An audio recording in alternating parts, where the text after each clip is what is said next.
Your Majesty. The sun moved backward. We just saw it. The sun moved backward. 10 degrees, Your Majesty. That's right, Your Majesty. Unless you two have been drinking wine, I must doubt your sanity. Yes, Your Majesty. We doubt our own sanity. Your Majesty, Your Majesty, I saw it with my own eyes. I saw the sun move backward. Guard, remove this man. I saw it, I tell you, the end of the world is near.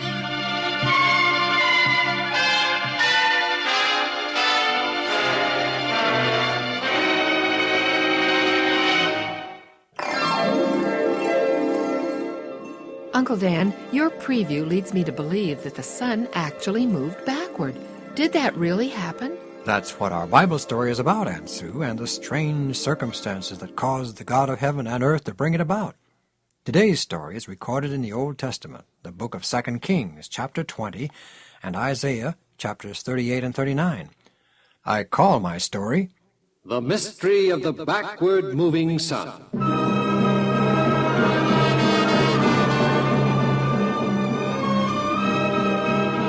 About 600 years before Christ, Hezekiah became king of Judah, one of the two Israelite nations. One of the very first things he did was to call together all of the faithful priests and Levites in the kingdom.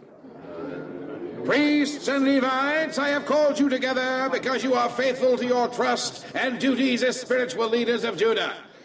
As your new king, I call upon each of you to join me in my determination to rid Judah of the worship of idols. King Ahaz, who ruled Judah before me, abolished worship of the true God. Under his reign, Syria carried multitudes away as captives. Pekah slew over 120,000 in one day. 200,000 women and children were made slaves. Ephraim slew additional thousands of our own men. The Philistines also invaded our land and wrought havoc. Why did all this come upon Judah? Because your king Ahaz did evil in the sight of the Lord. He transgressed against God. I am determined that such evil will not befall Judah during my reign. I call upon you, you who have been dedicated to the service of God in his sanctuary, to help me cleanse Judah of evil. We will. First of all, you are to clean and restore the temple here in Jerusalem to its original order and beauty. Restore the altar of burnt offerings, the table of showbread, and all the vessels of the temple, both in the outer court and the inner holy and most holy places.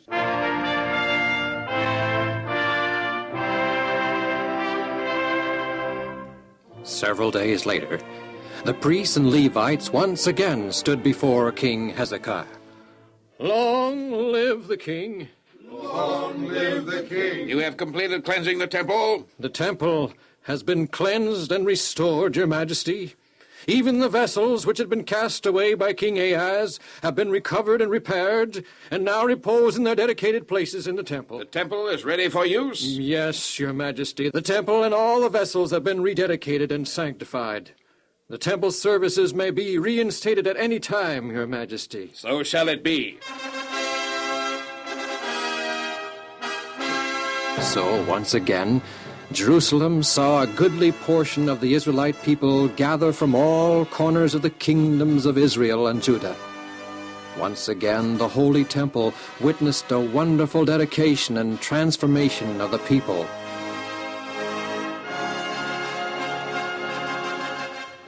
Not long after this, something happened to King Hezekiah.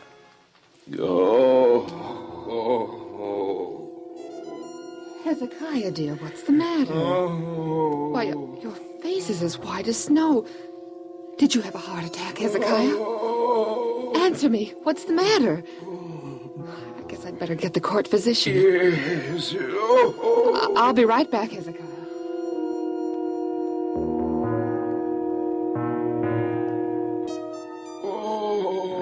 Stick out your tongue, Your Majesty.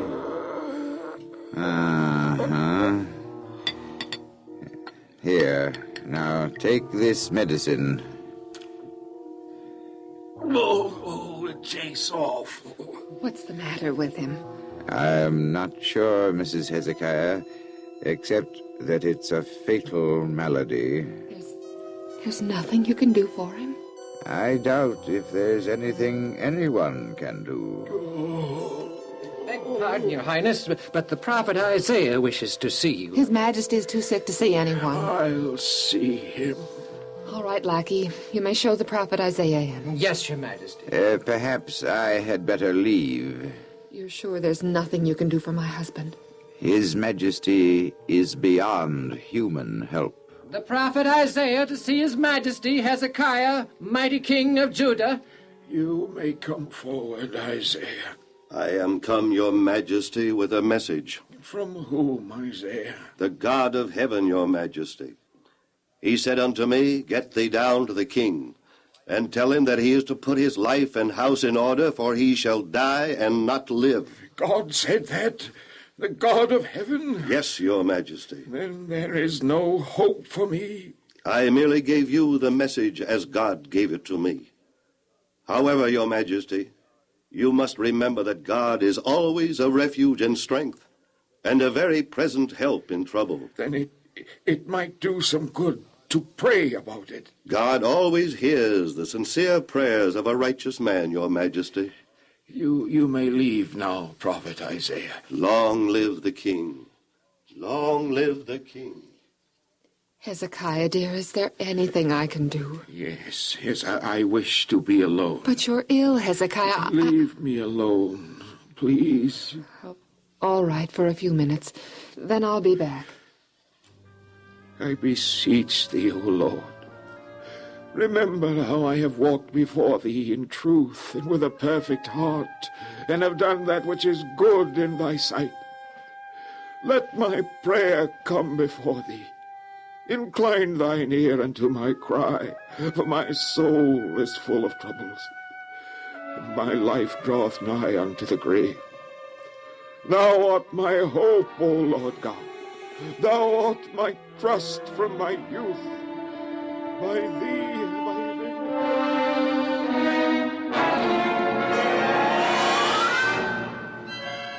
At some distance to the east of Judah lives a very ancient race of people.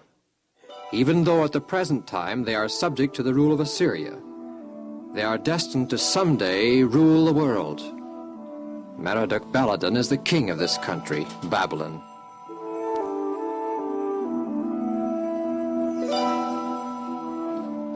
Among the great men of Babylon are two wise men who give much time to the study and understanding of astronomy. I think the world is round and held in the center of space by no tangible support. The Earth is round? You have seen eclipses? Of course I have. Just what causes an eclipse? The moon enters the shadow caused by the Earth. And what shape is that shadow? Circular? Exactly. If the shadow is round, so must the object casting the shadow be round. Say, I think you have something. In this Earth being round theory of yours, does the Earth move around the stars, or the stars move around the Earth? Both. Heavenly bodies moving independent of all other heavenly bodies is the only way I can explain the way they change their relative positions. Come out to the sundial and I'll show you what I mean. Yes.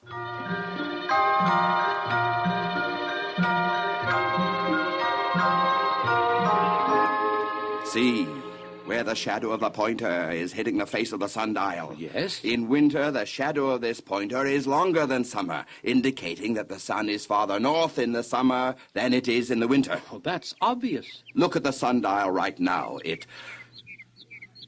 Konaniah, look at the shadow of the sundial. I am. Well, look closely. It's moving backward. Yes, but that's impossible. The sun just doesn't move backward. I wonder what it means. Perhaps it's an illusion. No, it's not. I'm actually seeing it. It stopped moving backward. What? In all, it moved about, well, how much would you say? Oh, about 11 or 12 degrees. I'd say about 10 degrees. 10 or 11, what's the difference? It did move backward. Yet the sun just doesn't move backward. It can't. But it did. Unless we're both losing our minds. I think we should go to the palace and tell the king about this. and find out if anyone else saw it. If they did, then we know the sun did move backward, and we are not losing our minds. Come on. You may come forward. Long live Long the king. live the king. Long live the king. What do my two most learned astronomers wish? O Merodach Baladan, mighty monarch of Babylon, we, thy humble servants, are baffled by a mysterious incident that just occurred in the celestial grandeur of the noonday heavens. We are the bringers The of sun moved backward, Your Majesty. The sun moved backward? 10 degrees, Your It's Majesty. about 20 minutes ago, Your Majesty. Are you sure you two haven't had too much wine? No, Your We Majesty. haven't drunk any wine, Your Majesty. Then I must doubt your sanity. The sun can't move backward. Yes, Your Majesty, we doubt our own sanity. Your Majesty, I saw it with my own eyes. I saw the sun move backward. Guard, remove this I man. saw it. I tell you, the end of the world is here. The sun moved backward. The end of the world is here. Did you hear that, Your Majesty? He saw the sun move backward, too. Your Majesty. You may come forward, my dear. Long live the Queen. Long live the Queen. Your Majesty, several of the servants insisted that they be allowed to go to their shrine and worship the sun god immediately. This time of day? They're frightened, Your Majesty. They say the sun god is angry. They saw the sun move backward, too. They claim they did. Your Majesty, maybe the sun did move backward. Maybe we aren't insane after all.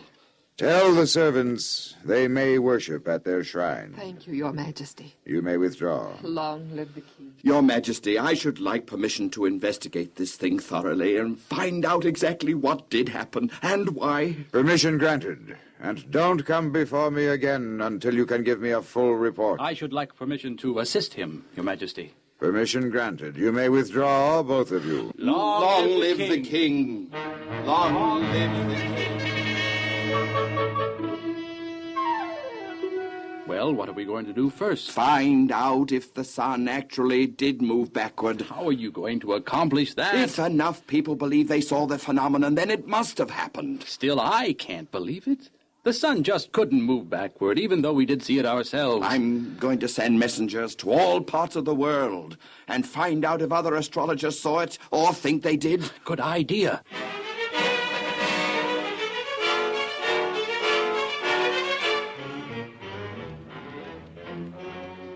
I can't believe such a thing as that. I have chosen you men because you are educated, intelligent. This mission you are about to embark upon takes unusual intelligence, discretion, and a great deal of patient questioning. You are to find out all you can about the mystery of the sun that moved backward. It did move backward. I saw it myself. I'm convinced of it too, yet I want more evidence. Mainly, though, I want to know why it moved backward. Each of you has been assigned a specific nation. You have also been furnished with letters of introduction. Talk to kings, governors, the man on the street, everybody. Take your time, find out all you can about this.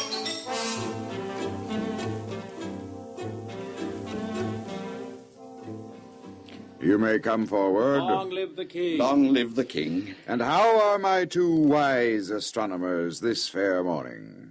Perplexed, Your Majesty. Perplexed? My two wise men perplexed? Oh, impossible. A matter has arisen wherein we need the wise counsel of His Majesty. State your problem. It concerns the impossible occurrence of the sun moving backward. Oh, yes, I remember. By the way, did you find out if it actually did move backward or not? It did, Your Majesty. Messengers from all parts of the world have come with reports that it was observed almost everywhere. Well, what is your problem, then? One of the messengers came back with an unusual report, an unbelievable report, in fact. You want me to decide if the report is true or not? Not exactly, Your Majesty. In view of the nature of the report, we have decided that the only thing to do is to go ourselves, Konaniah and I, and personally investigate the report. That seems like a very wise decision. We think it advisable to go as official representatives of you, Your Majesty. We think we should carry letters of introduction to the king. Then I will send my personal messenger ahead and inform the king that you are coming. Thank you, Your Majesty. You haven't even told me yet where you're going. Oh, an oversight, Your Majesty. Judah. Ah, King Hezekiah, huh? They say he's the best king the Israelites have had since David. Does he have information about the sun moving backward? Our messenger reported that King Hezekiah himself was responsible for it. The king of Judah caused the sun to move backward? According to the messenger, it was the king's god. Oh. It seems that King Hezekiah was sick, about to die. The representative of their god, his name is Isaiah, told the king that he would die. Immediately, so the report goes, the king sent everyone out of the room and started praying. Before he had finished, Prophet Isaiah came back and said that he had gotten another message from their God. This time, to the effect that King Hezekiah would live for 15 years more. Oh, it's all hocus pocus, if you ask me. Well, Your Majesty, King Hezekiah was doubtful about the message, so he asked Prophet Isaiah to have God prove it. Prove it? How? He asked God to give a sign, an impossible sign. Move the sun backward. And he did? The sun did move backward. You'll have to give those Israelites credit. The sun moved backward, and what happened? Immediately their king uses the phenomenon to advance the myth of a living, powerful God. Quick thinking and clever, I'd say. I think that when I visit King Hezekiah, I can evaluate him well enough to discover if this whole idea of their God is a hoax or not. I think you can, too. Thank you, Your Majesty. I'll arrange for your trip immediately.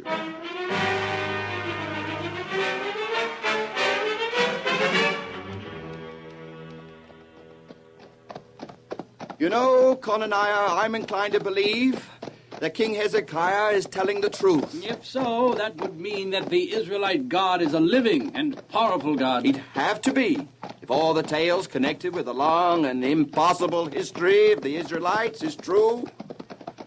The 10 plagues of Egypt, the crossing of the Red Sea on dry land, the pillar of fire, crossing the Jordan, and conquering the land of Canaan. If their God really is living and powerful, King Hezekiah will undoubtedly show and tell us the things that prove it. Yes, I'm anxious to get there.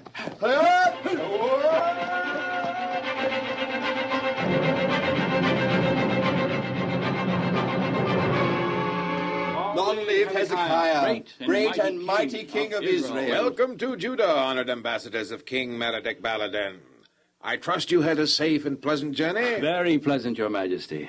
Tales of your prowess, O king, and the exploits of your God have frequently reached us, and the knowledge that we were on our way to such a renowned court hastened our steps and lightened our hearts.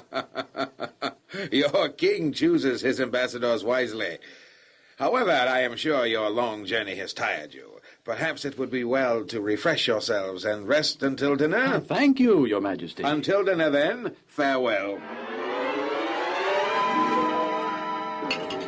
A very beautiful and spacious banquet hall, Your Majesty. I'm told it's one of the best in the world. And the most expensive, no doubt.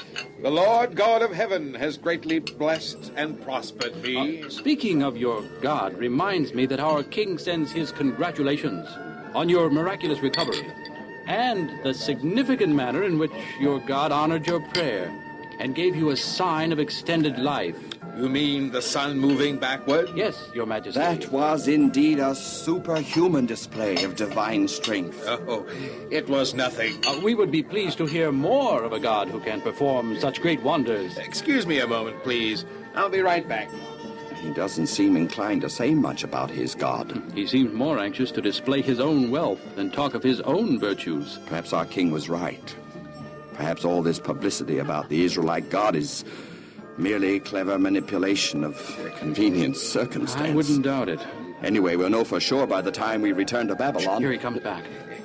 please excuse me for having left so unceremoniously. Oh, certainly, Right, Your all Majesty. right, Your Majesty. While the servants are preparing the next course, would you gentlemen like to see some of my treasures? Delighted to, Your Oh, Majesty. indeed, we would, Your Majesty.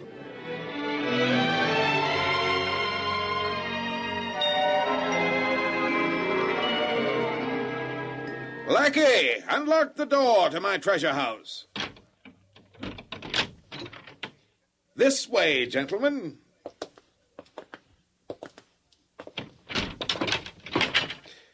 My gold room. Exquisite. Magnificent.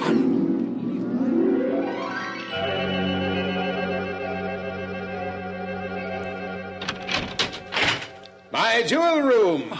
Chests of jewels. Diamonds, pearls, rubies, all kinds of jewels. I didn't know there were this many jewels in all the world. I suppose I am the wealthiest man in the world. Probably the wealthiest man since King Solomon.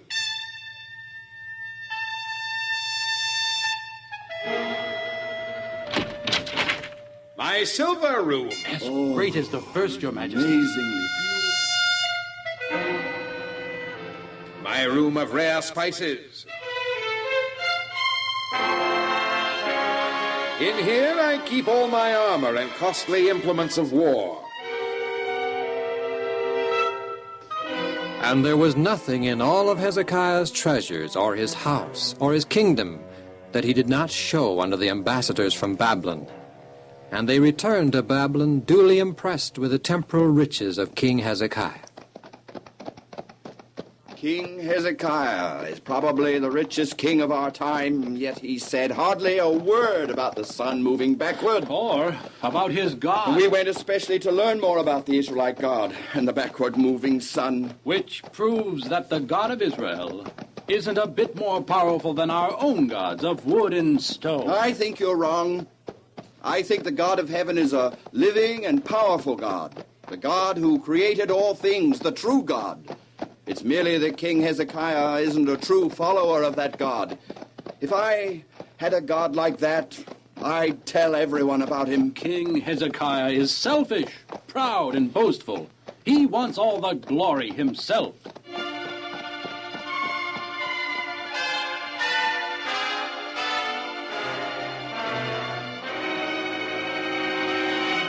King Hezekiah didn't say anything about his God?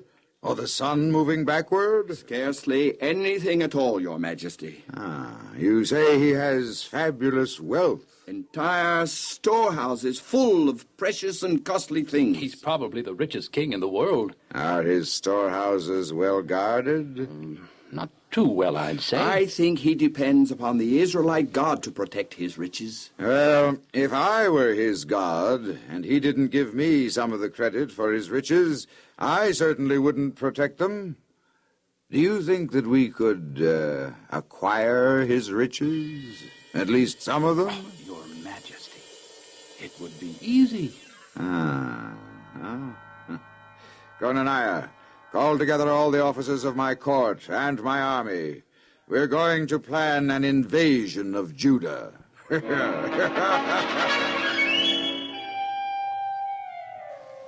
Then came the prophet Isaiah before King Hezekiah, and said, O king, because thou hast magnified thyself, behold, the day cometh when all that is in thine house, and that which thy fathers have laid up in store until this day, shall be carried away to Babylon, and nothing shall be left.